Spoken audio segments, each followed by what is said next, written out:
Bonjour, bonsoir. Enfin, une vraie cérémonie hollywoodienne avec des stars. Vous savez qu'on a presque oublié à quoi ressemble un tapis rouge à cause des grèves. Alors, après le désastre Golden Globe, on va essayer de se rattraper avec la cérémonie la plus people de l'année, celle qui ne récompense que les têtes connues. Nous sommes au Screen Actors Guild Award pour le deuxième volet de notre Hollywood Live consacré aux Oscars. Comment ça va, Marion? Ça va très bien. Vous avez vu l'accueil triomphal? C'est impressionnant. Oui, c'était pour Russell. Hein. Non, c'est pour vous. Non, je suis pas folle, moi. Attends. Désolé Marion, mais nous l'avions prédit il y a 1 an et demi. C'était déjà une grande année. Avec Russell Crowe, celle-ci sera encore meilleure. Faites passer le message. En plus d'être nominée aux Oscars, Marion Cotillard est la nouvelle coqueluche d'Hollywood.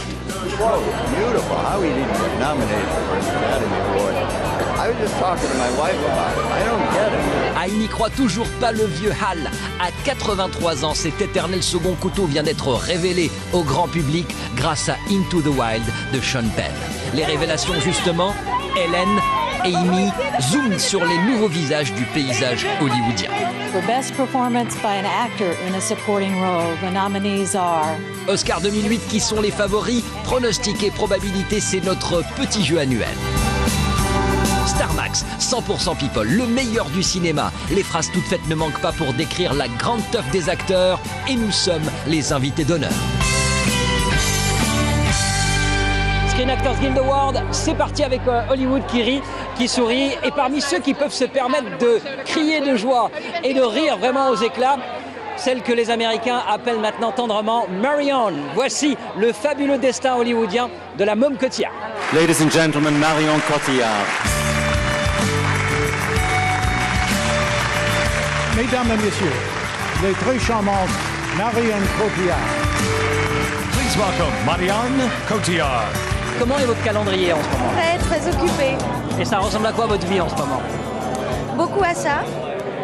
Ce qui est particulier, parce qu'on n'a pas ça en France, tant de tapis rouges, tant de cérémonies, mais en même temps ça permet de rencontrer des gens vraiment intéressants, donc c'est plutôt rigolo à faire, puis voilà, c'est une nouvelle expérience.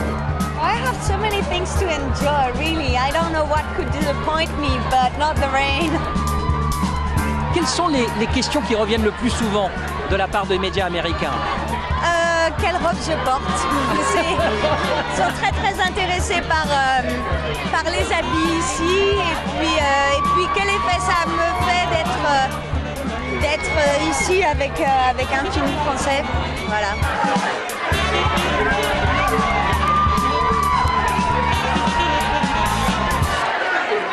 Un tapis rouge, un vrai. C'est vrai que ça nous manquait. Alors tout ça, c'est le côté glamour des SAG Awards. Maintenant, je vais tuer le mythe et regardez, de l'autre côté, c'est carrément la tempête. On a peut-être une cérémonie, mais dehors, regardez la pluie. Bon, retour au côté glamour pour vous parler de ceux qui sont moins connus, voire même inconnus, et qui sont les révélations de cette année. Ceux qui, en quelques semaines, sont devenus le sujet de conversation préféré de la jet set hollywoodienne. On vous les présente. I just want my daughter back. I swear to God, I won't do no drugs no more. La scène qui tue, la scène qui reste, la scène qui nous a fait découvrir Amy Ryan.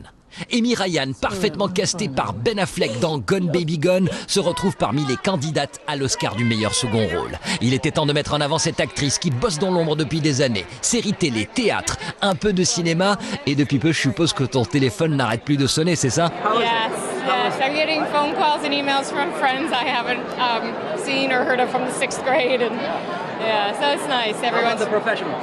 Oh yeah, that too. Ellen Page aussi vit un véritable conte de fées. La petite Canadienne de 20 ans est aujourd'hui courtisée par les grands studios qui voient en elle une nouvelle Jodie Foster.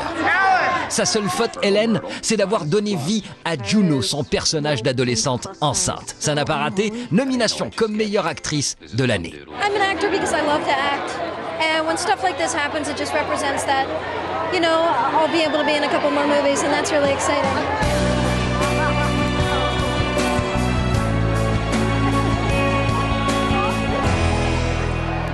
So it's great.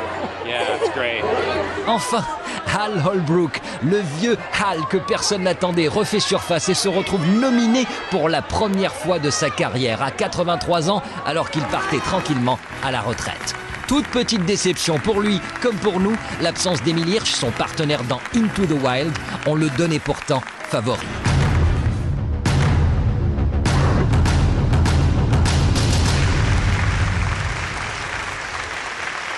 And the actor goes to Javier Bardem. Daniel Day-Lewis. À moins que le ciel ne nous tombe sur la tête, Daniel Day-Lewis et Javier Bardem devraient nous la refaire exactement pareil aux Oscars. Pour le reste, c'est-à-dire la catégorie qui nous intéresse, c'est un peu moins évident depuis les SAG Awards. On attendait Marion, ce fut Julie Christie. Par superstition, on ne vous donnera donc nos pronostics que dans 3 autres catégories.